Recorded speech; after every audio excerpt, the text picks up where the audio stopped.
बिस्मिल्लाहिर्रहमानिर्रहीम। हमारे पास अब है इंट्रोडक्शन। तो इंट्रोडक्शन में यानी अब हमारे पास वो यही बात करता है कि डेरिवेटिव जो है वो एक मेन टूल है कैलकुलस का, और इसी पे बेस करती है हमारे पास डिफरेंशियल कैलकुलस। और ये जो इसकी यानी कह लो कि बुनियाद रखी जाती है वो लिमिट के कंसेप्ट से ही आती है। इसके लिए ना यानी हम एवरेज रेट ऑफ चेंज तो पहले भी फाइंड कर सकते थे, तो लिमिट ने हमें ये हेल्प की कि हम डेरिवेटिव भी फाइंड कर सकते थे, करने के काबिल हो गए। एक नई ब्रांच वहाँ से शुरू हुई जिसे डिफरेंशियल कैलकुलस कहा गया। पहले हम बात कर चुके हैं कि चैप्टर का नाम है डिफरेंशिएशन, लेकिन असल में डिफरेंशिएशन जो है वो एक प्रोसेस है, वो एज इट इज़ कोई डेरिवेटिव नहीं है, वो एक प्रोसेस है, एक अमल है जिसके ज़रिए हम डेरिवेटिव फाइंड करते हैं। और डेरिवेटिव फाइंड करने के दो तरीके हैं, एक डायरेक्ट मेथड है, एक इनडायरेक्ट मेथड है। डायरेक्ट मेथड में हम क्या करते हैं, बाय डेफिनेशन या उसके लिए बाय फर्स्ट प्रिंसिपल या एब इनिशियो मेथड, ये तीन वर्ड यूज़ किए जाते हैं। जब भी ये तीन वर्ड यूज़ किए जाएंगे इसका मतलब कि हमने बाय डेफिनेशन ही उसको निकालना है, जो डेरिवेटिव की अभी डेफिनेशन हम निकालेंगे। और डायरेक्ट मेथड क्या है, पावर रूल हमारे पास आ जाता है। तो ये सारे रूल जो है ना वो भी नेक्स्ट हम देखेंगे, तो पावर रूल भी हम देखेंगे बाद में जब नेक्स्ट आएगा। फिलहाल हमारा जो इस एक्सरसाइज में काम है ना वो यही है कि एवरेज रेट डेरिवेटिव को समझना, एवरेज रेट ऑफ चेंज को समझना, इंस्टेंटेनियस रेट ऑफ चेंज को समझना। असल में जो डेरिवेटिव है ना वो इंस्टेंटेनियस रेट ऑफ चेंज है। यहाँ हम कह लें कि ग्राफिकली अगर मैं कहूँ तो slope of the tangent line, हम देखो slope of the second line find करना तो हमारे पास फार्मूला था। मैं अगर अब कुछ लिख के समझाना चाहूँ तो आप देखें कि हम जो है ना slope of the second line तो हम फाइंड कर लेते थे ना। मसलन हमारे पास कोई ग्राफ है इस तरह से, तो ये एक पॉइंट है P, ये यहाँ पे कहीं है, इसके x कोऑर्डिनेट भी होगा और y कोऑर्डिनेट भी होगा, x1 और y1 अगर मैं इसे कह दूँ। एक ये पॉइंट है Q, इसका भी x कोऑर्डिनेट होगा, x2 कोऑर्डिनेट कह देते हैं और y2 कोऑर्डिनेट कह देते हैं। अब इन दो पॉइंट के दरमियान जो एक लाइन बनती थी उसकी स्लोप निकालने का फार्मूला तो हमारे पास था ना, y2 minus y1 over x2 minus x1। ये कर्व के ऊपर स्लोप सेकंड लाइन की स्लोप हम इसे कहते हैं। कर्व में दो पॉइंट की स्लोप निकालने का, दो पॉइंट के दरमियान जो सेकंड लाइन बनती है उसकी स्लोप निकालने का फार्मूला क्या था, वो ये है। यानी अभी भी हम इसे समटाइम जब हम सेकंड लाइन की स्लोप निकालनी होती है तो इसे हम यूज़ करते हैं। ये फार्मूला हमारे पास था। लेकिन अगर कहा जाए कि सिर्फ इंस्टेंट, ये है हमारे पास एवरेज रेट ऑफ चेंज को डिफाइन कर रहा होता था। अगर कहा जाए कि इंस्टेंटेनियस रेट ऑफ चेंज की अगर बात करते हैं जो कि डेरिवेटिव है, या तो उसका मतलब ये है कि इस पॉइंट पे क्या स्लोप होगी, या इस पॉइंट पे हमने किसी भी लम्हे यानी कर्व पे किसी भी पॉइंट पे अगर हमने स्लोप निकालनी हो तो वो कैसे निकालेंगे। फर्ज करें P पे निकालनी है तो सेकंड टेंजेंट लाइन वो होगी, इस पॉइंट को सिर्फ टच करके ही हो जाएगी। वो जो हमारे पास कंसेप्ट है उसे डेरिवेटिव कहते थे। उसके लिए हम क्या करते थे कि इस ये जो नीचे वाला हिस्सा आ रहा है ना x2 माइनस x1, इसे हम डेल्टा x का नाम दे देते हैं और ऊपर वाले को डेल्टा y का नाम दे देते हैं। और फिर हम ये करते थे कि ये वाला जो पॉइंट होता था ना Q से करीब करते जाते थे P के। मैं अगर रटी रहने देता हूँ, ये जो हमारे पास पॉइंट होता था, यानी हमारे पास ये जो Q पॉइंट होता था इसे P के करीब लाते जाते थे। जब Q वाला पॉइंट P के करीब आता था, फर्ज करें यहाँ आया, फिर यहाँ आया, फिर यहाँ आया, जैसे जैसे ये करीब आता जाता था ना, ये डिस्टेंस डेल्टा एक्स जो है ना, देखें पहले यहाँ से लेके यहाँ तक ये डेल्टा एक्स यहाँ से यहाँ तक है, फिर यहाँ से यहाँ तक, फिर यहाँ से यहाँ तक, फिर यहाँ, तो डेल्टा एक्स जो है ना वो कम होता जाता था हत्ता कि ज़ीरो को अप्रोच करना शुरू हो जाता था। तो इसलिए जैसे हम यानी ये इसे हम लिखते थे जब डेल्टा वाई और नीचे वाले को डेल्टा एक्स, तो हमारे पास लिमिट डेल्टा एक्स जब ज़ीरो को अप्रोच करता था तो हम उसको फिर नाम दे देते हैं कि ये डेरिवेटिव होता था हमारे पास dy बाई डी एक्स।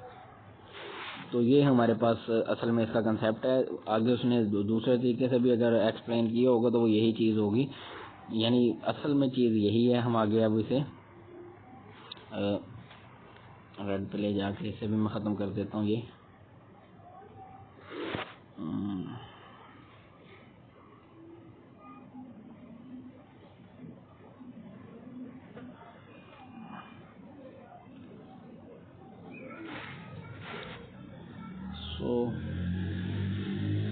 ये हमारे पास यानी इसका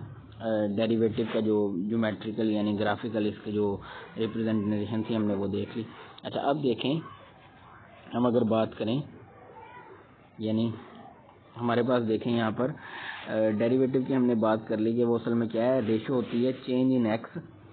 यानी change in dependent variable y over change in independent variable x. याद रखिएगा असल में डेल्टा एक्स जो रिप्रेजेंट कर रहा होता है ना, वो फाइनल पॉइंट का जो एक्स कोऑर्डिनेट होता है, फाइनल पॉइंट का x coordinate minus initial point का एक्स कोऑर्डिनेट। जैसे यहाँ देखें ये पी है और ये क्यू है, तो इस वाले पॉइंट पे पी जो होगा और इस वाले पे, तो पहले क्यू का जो एक्स कोऑर्डिनेट है वो हम लेंगे, फिर पी का जो एक्स कोऑर्डिनेट है तो उससे डेल्टा एक्स निकलेगा। डेल्टा वाई निकालने के लिए क्या करेंगे, जो क्यू का वाई कोऑर्डिनेट होगा और माइनस कर देंगे पी का वाई कोऑर्डिनेट। तो इस तरह से हमारे पास चेंजेस आते हैं, पहले एक्स और वाई, चेंज इन एक्स और चेंज इन वाई, इसे हम डिनोट करते हैं, इसे हम पढ़ते हैं डेल्टा वाई और नीचे वाले को हम पढ़ते हैं डेल्टा एक्स। तो असल में ये रेशियो है हमारे पास चेंज इन वाई जो कि हमारे पास क्या है, डिपेंडेंट वेरिएबल है, और change in independent variable x और लिमिट उस पर अप्लाई कर देते हैं तो वो डेरिवेटिव हमारे पास कहलाता है।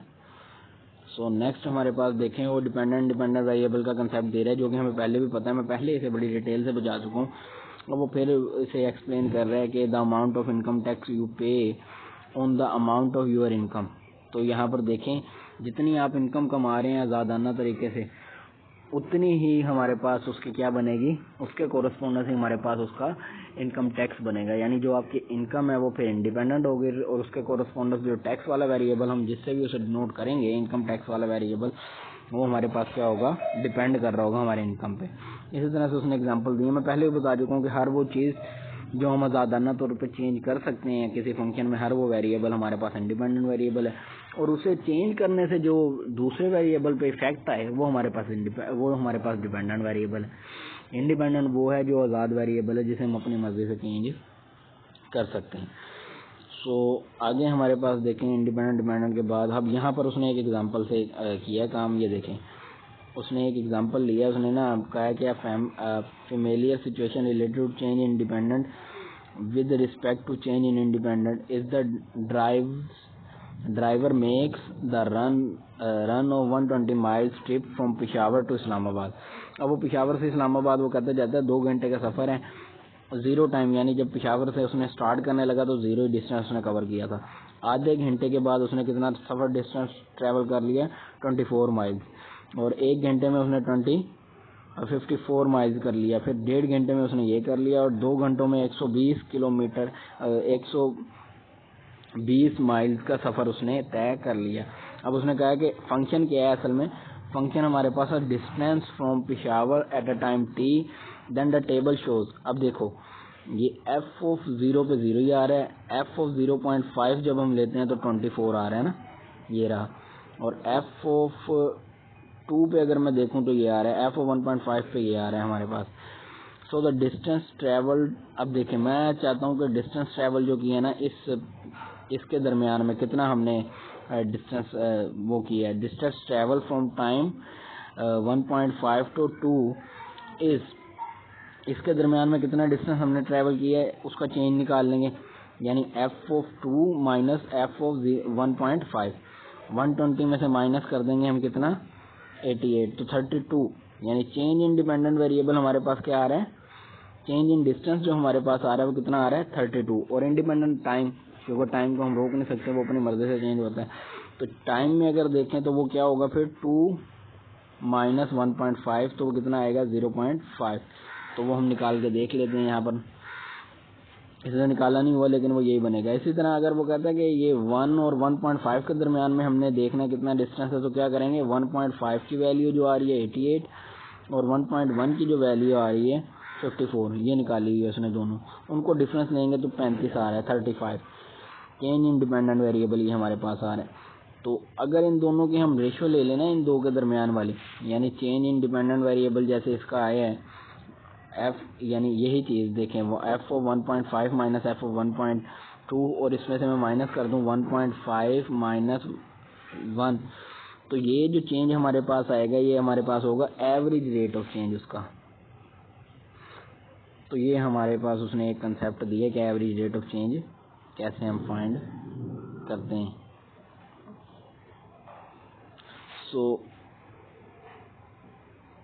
इसके बाद हमारे पास देखें क्या आता है,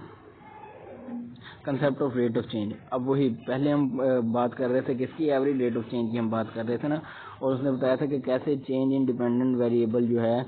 व्हेन इंडिपेंडेंट वेरिएबल इंक्रीज, यानी इंडिपेंडेंट वेरिएबल को जैसे ही हम कम या ज़्यादा कर रहे थे, यहाँ पर हमने देखा कि टाइम कम ज़्यादा कर रहे थे तो कैसे डिपेंडेंट वेरिएबल जो है वो चेंज आता था। अब देखें concept of rate of change है हमारे पास,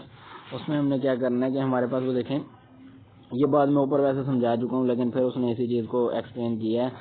कि देखें फर्ज किया कि हमारे पास ना ये एक कर्व उसने ली हुई है,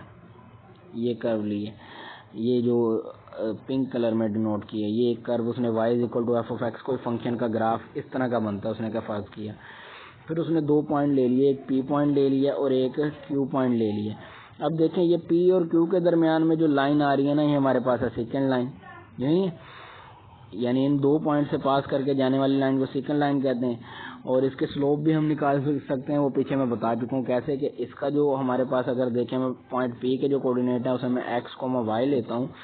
तो जाहिर बात है कि यहाँ से लेके यहाँ तक जाने में x में भी कुछ चेंज आया होगा और y में भी चेंज आया होगा। तो उस पॉइंट को मैं यहाँ पर लिख लेता हूँ, वो मेरे पास बनता है, ये यहाँ पर मैं दिखा भी देता हूँ, वो बनेगा x प्लस, यानी ये q वाला पॉइंट ये देखें यहाँ लिखा हुआ है जिस पे मैंने ये लाइन लगाई है, यहाँ पर ये जगह कम है मेरे से ठीक से लिखा नहीं जाएगा, तो वो हमारे पास ये q वाला पॉइंट आ जाएगा